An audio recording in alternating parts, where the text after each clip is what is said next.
Okay, so Zenith's 160th is coming up. Yeah. And, well, seems like they're painting the town blue for 2025 based on their latest stuff. Definitely seeing a theme. Lots of blue. And speaking of blue, the watch we're doing a deep dive on today, Yeah. it's a real eye-catcher. Oh, absolutely. We're looking at the Zenith Chronomaster original triple calendar Lapis Lazuli.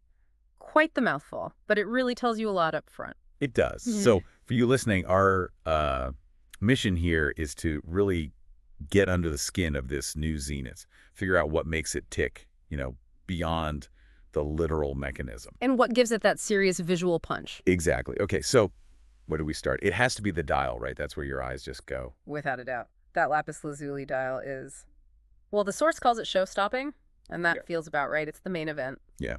And it's amazing how they've used this, natural stone material. It really is. It's described as this deep, saturated royal blue. Mm-hmm. But it's not just a flat blue surface. The description mentions countless tiny highlights and shadows. Right. And those little gold bits, tastefully small gold inclusions, sounds like it has real depth. Exactly. And I think a key point that comes across is the success is down to those subtle variations. Because it's natural stone, every single dial is basically unique. Yeah, it's got its own little fingerprint. You don't get that with a standard manufactured dial because of personality. Totally. But it's not just the stone itself, beautiful as it is. They've layered things on top. It talks about a complex layered presentation, maybe 6 visual layers. 6 layers. Wow. That sounds potentially busy. But apparently it all hangs together cohesively. Yeah. How'd they pull that off? Well, that's good design, isn't it? You've got the silver subdials, first off. They have that circular pattern, the adgerage finish. Nice contrast. Right. Yeah.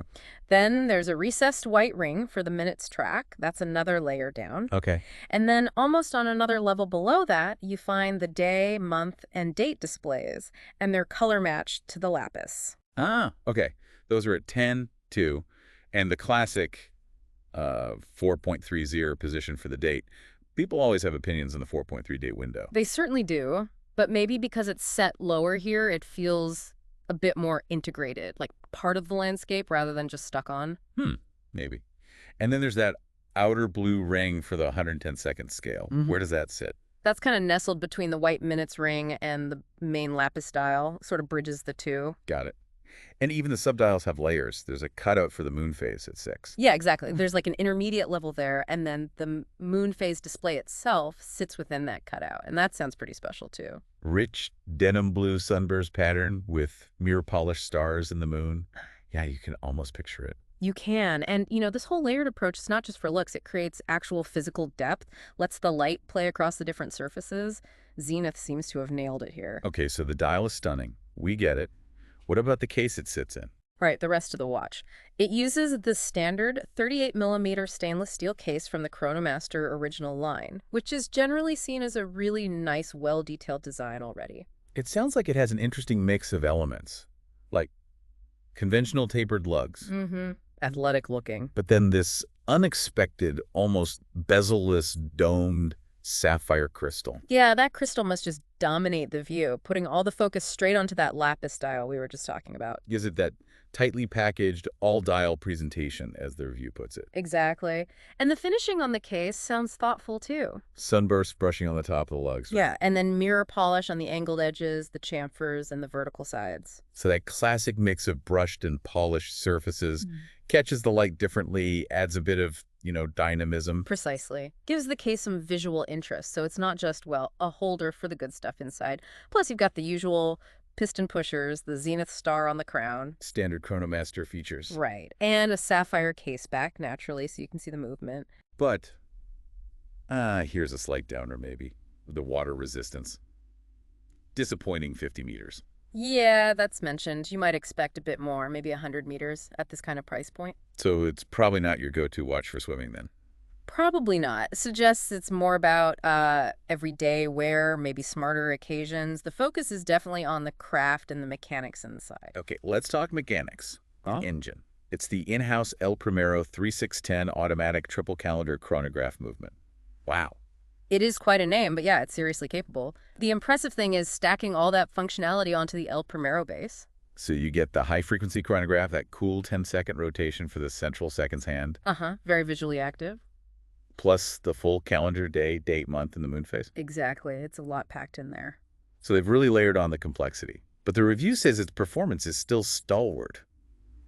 That says a lot about the underlying El Primero design, doesn't it? It really does. It's known for being robust. And you still get a decent, beefy 60-hour power reserve. And of course, that signature 36,000 BPH beat rate. That high frequency is what allows the 110th second timing and gives you that super smooth second-hand sweep. It's a great mix then. High performance plus all those useful and beautiful complications. Absolutely. And wrapping it up, the strap, simple midnight blue, calfskin leather, deployant clasp. Seems like they deliberately kept it low-key. Yeah, makes sense. You wouldn't want anything too flashy taking attention away from that dial, would you? Let the lapis be the star. Right. So, pulling it all together, Zenith's 160th big year for blue, and this watch. Sure. It's even floated as maybe the most attractive commemorative Zenith thus far. High praise indeed. It is. I mean, you combine that really nuanced and varied finishing on the dial and case with one of their absolute top-tier movements. It's a very strong offering. Especially in today's market, yeah. Definitely. And availability. It's out now through authorized dealers, apparently. Price is listed around $22,700 USD. Yeah, that sounds about right. You're paying for the lapis, the complex in-house movement, the finishing. It all adds up in this luxury segment. Okay, so just to recap quickly for you listening, we've got this absolutely killer Lapis Lazuli dial, just full of natural texture and depth, housed in a nicely proportioned 38mm case with some sharp finishing details. Right.